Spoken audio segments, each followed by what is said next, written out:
they win big in Phoenix. While on the ice, your winners were Las Vegas, Anaheim, Tampa Bay, Detroit, Dallas, Winnipeg, Colorado, and Calgary. This is NBC Sports Radio and NBCSportsRadio.com.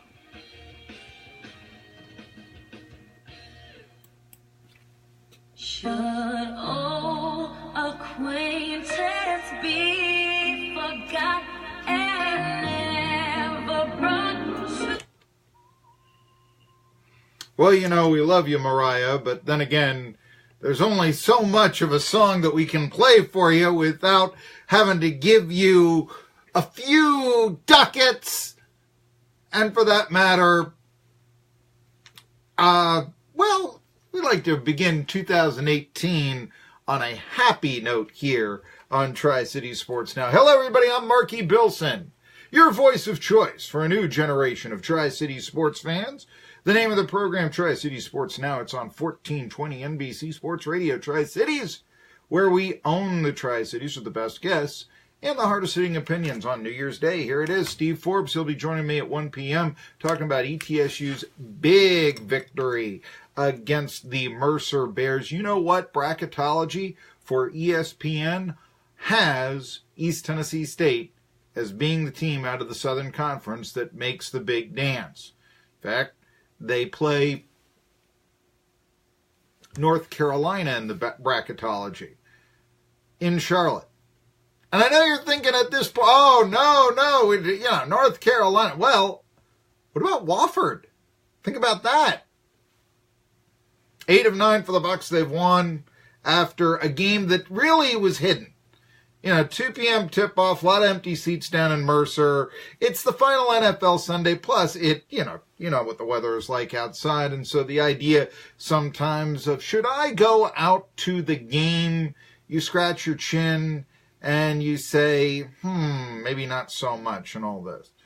So, I want to invite everybody, by the way, to watch us on Facebook Live on 1420 NBC Sports Radio Tri-Cities. I know that Hendersonville, North Carolina's biggest South Carolina Gamecocks fan, Kelly Eubanks, has just tuned in to the program on there. Why aren't you watching the Gamecocks and Wolverines, Kelly Yee? Come on here. And also a shout out to the Trooper, who's our number one caller, who also is coming in and making some comments here on the Facebook Live. You can archive it and all this. Of course, South Carolina and Michigan kicking off right now. Later on, I guess there's LSU and Notre Dame, which, by the way, looks to be the final game for Matt Canada as the offensive coordinator at LSU. And you know what I think that means? I think that means the beginning and the end for Ed Orgeron. I really do. He wants to replace him with a 59-year-old tight ends coach. Maybe I shouldn't be looking at the 59 years old, but, here you got Matt Canada, and although you heard on whoever was pinch hitting for Dan Patrick, forgive me here, talking about, the Bills overcame the 5 interceptions of Nate Peterman. It's going to take a long time for old Nate to live that one down, but he did win another game against the Colts on a snow-covered field. Frankly, I still believe in Nate Peterman. Say what you will there. Anyway, especially after he beat Clemson last year and the way that he did it. But the point that I'm trying to make here is that we're looking at a circumstance where Canada actually made Peterman from the quarterback that you probably remember playing much like that 5-interception game against Florida, but instead he turned him into a guy who could throw 5 touchdown passes against the national champions. But it is really the day of college football playoffs. Let's face that fact. We'll talk about the NFL, of course, today. A lot of coaching changes here. Going to have a media watch at 1:30. I'm looking forward to that. A lot of interesting discussions going on both nationally and locally. However, I want to put to end some of the nonsense that we're going to hear today. We're going to hear this all day long. We hear this all the time. And it's, college football should expand their playoffs to 8 or 12 or 16 is a big, all you people that think that Michigan State this year was worthy of playing for a national championship will be delighted to say 16-team playoff in college football. I mean, that. If you want to take the drama out of the late regular season, if you want to say that 3-loss teams are worthy of being called the nation's best, if you saw Southern California's performance in the Cotton Bowl and said, that's a team worthy of playing for a national championship, because Southern California finished 8th in the, what do they call it now, playoff seedings, playoff rankings, that's who would have been playing, for a national championship. Southern California. If you think that, Sam Darnold, hey, could be number 1 pick in the draft, right? If you want to say and go with that a team that lost by 17 to another team with multiple losses that lost by 55 or gave up 55 points to the Iowa Hawkeyes, you want to say those teams are worthy of national championships, the last true sport where a regular season means something, college football, you want to throw that to the wolves, by all means, expand the playoffs. You looked at these meaningless bowl games. Actually, you didn't. I mean, what's the attendance here? You had a circumstance, let's face this fact, where here was Ohio State and Southern California. Let's go back to that. Playing in Jerry World. That's the side of the Cotton Bowl now. 33,000 empty seats. I mean, come on. I do understand that's actually probably not that bad for a, bowl matchup and all this. Perhaps if they were playing in the traditional Rose Bowl with 100,000 seats and the sunny weather and the traditional site of Pasadena, you would have had more seats sold. Certainly you would have, because all the Southern California fans would have bought them up, even if it would have been rival territory in UCLA. I mean, it's the Rose Bowl after all. But just throwing that aside, I mean, people aren't showing up. I'll tell you, the Hawaii Bowl. Anybody remember the Hawaii Bowl? Fresno State beat Houston. Don't ask me what the score was. 12,000 people showed up. Do you realize that, why do we have a Hawaii Bowl? Is the Honolulu economy so much in need of those 12,000 tourists? Really? There were more people that saw ETSU play Western Carolina last season than the Hawaii Bowl. And if you think that, we've got to keep around the Hawaii Bowl, we've got to include that into the college football playoff, then expand the playoff if you think that's a good idea. Instead of saying, Fresno State, Houston, I've got a guy here who says, I watched the bowl game. You know what? I probably would have too on Christmas Eve, except for the fact that where I was staying at the time didn't have TV. So there you go. You want to hear whining?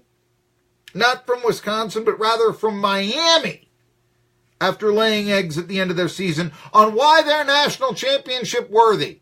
Because they are the 10th seed, so to speak, in playoff formats after the ACC championship game. And if we expand it, then you don't have the complaints of Wisconsin. You have the complaints of Penn State and Miami. Wow. Yeah, you lost your last 2 games of the year. Really? You think you're national championship worthy after you lose to Pitt and Clemson? You really think so? Let alone the egg that you laid against Wisconsin? Then, by all means, expand the playoffs. Let me ask you, I asked them, Michigan State, are they worthy of playing for a national title? No. They finished 16th in the playoff standings. Tennessee fans didn't think that NC State head football coach Dave Doreen was worthy of their football program, right? But if we expanded this to 16, or even more, we'd have to hear arguments why the Wolfpack this year were national championship worthy. Losing by 3 touchdowns to Notre Dame, losses to South Carolina, I mean, but even if you only made it 16, you'd have NC State fans saying, well, we should go in for whatever reason because they have the reasonably same record as compared to the Spartans. I mean, they make arguments. Or maybe what you do is you have a 24-team playoff, it'd be their logic. And then the Wolfpack do get in. I mean, if you expand it to 16, they'll talk about this. Oh, the first 8 teams deserve buys. That's what we'd hear. And if we did all that, then you know what? College football season would be as meaningless as college basketball season. There is no drama, none, to the college basketball regular season. In the mid-majors, it's basically nothing more than an exhibition before a conference tournament. But remember that interview that I got with Steve Forbes coming up? And the major conferences, what it does is it somehow allows 20 and 11 to say, we've got a chance at a national championship when they're kidding themselves. Not only that, but look at how expanded playoffs have really affected the regular season to be ignored. NBA, I was having a fun time with the Sixers and Knicks. We broadcast that game, or we didn't broadcast the game, excuse me, but I was giving you score updates because we did Tri-City Sports Now on Christmas. And guess what? That's always the first nationally televised game, I mean on the networks, of the season, Christmas Day. You play how many games in the NBA? You play a quarter of the season, no network TV games. Why bother? Who wants to watch it? Hockey. Today's the first day of the hockey season to a lot of fans because it's the first day that you'll see the game on national TV. You don't have to hunt for verses or something. I know it's NBC Sports now. I mean, I get that. But yeah, you've got a circumstance in which, you're going to be watching. And I do think, it's a great event. The outdoor hockey game. I mean, it's this time in Citi Field, Sabres, Rangers. Boy, the Rangers team of Manhattan slumming. They're playing in Queens. Wow. Used to look down all the time the Rangers fans did on the Islanders for playing out on the island, I mean, they were the team of New York. They were the real team of New York playing there in Manhattan. And, no, it turned out now they're moving to Queens for a day. All right. But it's still, I mean, it's a nice event and all that. But there's no hockey on network TV until the Winter Classic. They played a third of the schedule. You don't have, in Major League Baseball,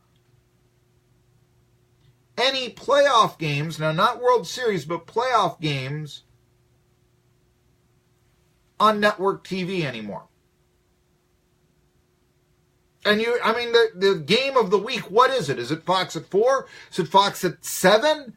Is it ESPN Sunday night? I mean, what is the game of the week anymore? Obviously, I realize that, Joe Garagiola has since passed away. Don't get me wrong. But, what is that featured baseball telecast of the week?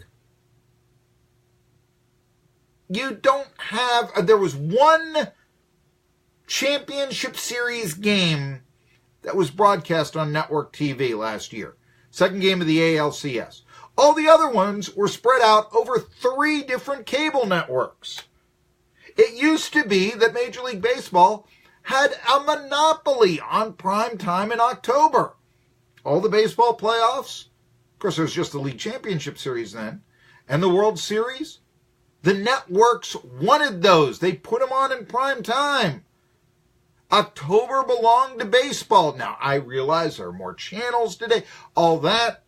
And to be honest with you, I also realize we're in an era of Netflix, on YouTube. Why do I put this show up on Facebook Live on our 1420 NBC Sports Radio Tri-Cities Facebook page? Why do I do that? Because I want to expand the audience, because I want to go on Facebook. I want to instill a visual element to the show, what it is.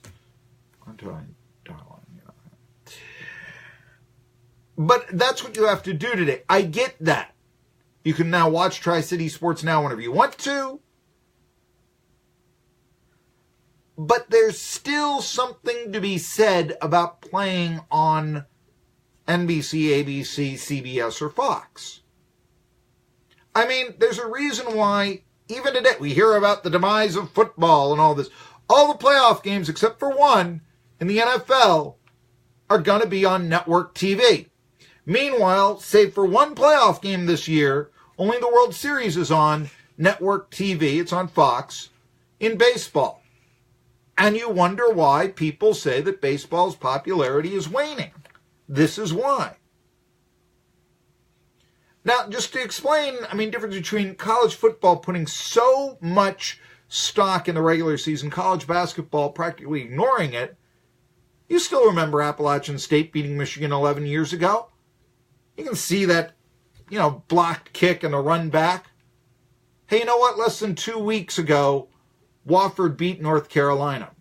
And although I mentioned at the start of the show, and we'll talk to Steve Forbes a little bit, mention that here, by and large, nobody's really talking about that game. Nobody. It's been forgotten. It's less than 2 weeks later. And for my money, I was talking about this at the start of the show too, and one of the reasons I wrote this in my monologue here, Nate Peterman throwing 5 TD passes, no, not interceptions, but TD passes against Clemson last year. They were able to beat Clemson despite Deshaun Watson throwing for 580 yards, 43-42, Pitt over Clemson. That is far more memorable a game a year later than, say, what happened just a month after that when Kentucky, behind Malik Monk, scoring 47 points, beat North Carolina. These were big regular season games. These were outstanding efforts by future professionals who are starting now. Well, I guess Peterman only started 2 games, but you get the point what I'm trying to make. Watson's a huge star. He got hurt by the Texans, and their season went south after that. But you get what I'm trying to say. Watson's going to be a huge star in the NFL. But yet you've forgotten about that Kentucky victory against North Carolina last year. Actually, I guess last season. It's now 2 years ago. It's 2018.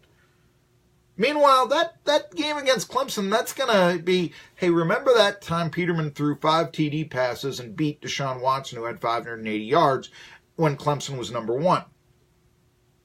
Now, I know you could be a cynic, hey, what does it really matter? Both teams overcame the defeats. But the point is, there was never any real concern that the Tar Heels were going to lose their season after they lost to the Kentucky Wildcats. Clemson's loss at the time was dramatic. It had an impact. It prevented the Tigers from having a perfect season. So there was impact on the season one way or the other. Monk's performance was rendered as meaningless as people say the football game between LSU and Clemson was back in 2011. And you know what? If we didn't have the gimmick of football overtime, especially college football overtime, then that game wouldn't have been meaningless. The national title game would have been the war to settle the score. But no, we've got to have a gimmick because we always have to have a winner and a loser. My goodness, no one can figure out, Harvard didn't beat Yale that day in 68. Actually, they did. I don't care what the point total was, and that I am right. Malik Monk's performance was forgotten in season against North Carolina. He didn't even make first team All-America. Why? The regular season means nothing in college basketball. It means everything in football. And there are actually lunatics out there that wish to change that. And they're going to be very vocal today. Tell them to shut up. Even the argument, well, you don't know how Wisconsin would have done. That's not valid. No one's saying Wisconsin pre-playoffs is the number 1 team in the country. Nobody thinks that they belong to be ranked number 1, except maybe a few Homer Badgers fans. They're arguing that they're better than Alabama, and they deserve to see what'll happen. Well, you know what? I kind of know what'll happen because you guys lost to Ohio State when all the money was on the line. Why would you want to expand the college football playoff and take away all the drama from the Big Ten championship game? Why would you want to do that? If Wisconsin would have beaten Ohio State, then they're in and Alabama's out. It's as simple as that, but they didn't get the job done. Expanding the playoff rewards failure. Now, you could say, okay, why select Alabama over Wisconsin. Fair question. Big Ten is proving itself to be quite better than expected with a 7-0 bowl record. But are you really going to take a one-loss team from a conference that's produced only one program that's won a national title in the last 20 years over a one-loss program from a conference that has produced 5 different programs that have won national titles in the last 20 years? Let's just see how South Carolina and Michigan do. I know the Gamecocks don't have Jadeveon Clowney, or for that matter, if you really want to go back, George Rogers. But right now, in head-to-head against the SEC, the Big Ten has a 1-point Northwestern victory against Kentucky. That's it. That's not decisive. But even if the Wolverines blow out the Gamecocks 49-0 or something, even if that were to happen, let's not forget the SEC's 2 best teams aren't playing in the bowl games. They're in the playoffs. By the way, SEC right now 1-3, but they got 3 teams going today. There's also, in the Citrus Bowl, Auburn playing Central Florida today. Central Florida, number 12 and undefeated. You know, Scott Frost last game. There. It's not retiring. He's going to Nebraska. You know that. Expand the playoff, though, and you know what you're going to do? You're going to make these conference championship games absolutely meaningless. Absolutely meaningless. So would the SEC title game. That'd be meaningless. Big Ten conference championship, that's meaningless. All those teams make the playoff, no matter they win or lose. And you'd see in these conference title games, if they even continued, tanking, second stringers. You think that guys sitting out the bowl game right now, that's a problem? You know what you'd have? You'd have people sitting out the conference championship game. We want to keep them healthy for the playoffs. Why wouldn't you do that? Expand the playoffs and bowl games wouldn't be saved either. I mean, I can see you could incorporate them in an expansion of the playoffs or something, but they'd be totally destroyed, and I think that it wouldn't even work to expand them in the playoffs. Few fans can afford to travel with their favorite team around the nation for 3 games. And if they could, my guess is that they'd have Winnebagos and wouldn't be staying in hotels. The bowl games not included in such a college football playoff would take on the appearance of the NIT. Of course, they have already. Now, one thing I could actually see if you expanded it, now you destroy the regular season, so this would, you might have playoff games at home venues. But even that, I mean, they do that in the FCS, and the games don't sell out. It is tough to sell all those tickets in a week or 2 or whenever. Certainly in a week, but it's tough to do so. I mean, LSU and South Carolina, they played each other. They switched the dates a few years back. LSU, they draw 100,000 fans every game. They can only get 41,000 on a short notice in that game. So, folks, don't kill the goose that laid the golden egg. You've got 2 games here today. I really don't know who's going to win them. One game is pick 'em. The other is a 1.5 point spread. This is good. This is not bad. Do not knock it. This is how it should be. Do not worry about Wisconsin. Do not worry about Penn State. They are not worthy of your worry. Tri-City Sports Now. The Tanasi Arts and Heritage Center in Unicoi, Tennessee, was created to showcase Tennessee mountain. All right, lost to the Poinciana Bowl you see down there, and you love the Hawaii Bowl. You know what? I mean, yeah, and by the way, where I was, where we had no TV, actually, my grandparents passed away. My mother is taking care of the old house down in Florida right now, and as a result, we disconnected the cable. It's as simple as that. So, that's why I didn't have any TV on Christmas Eve. But anyway, I wanted, but that's the reason right there. I understand. Sometimes it's nice to watch the bowl game. I mean, I'm watching them, on Sunday night.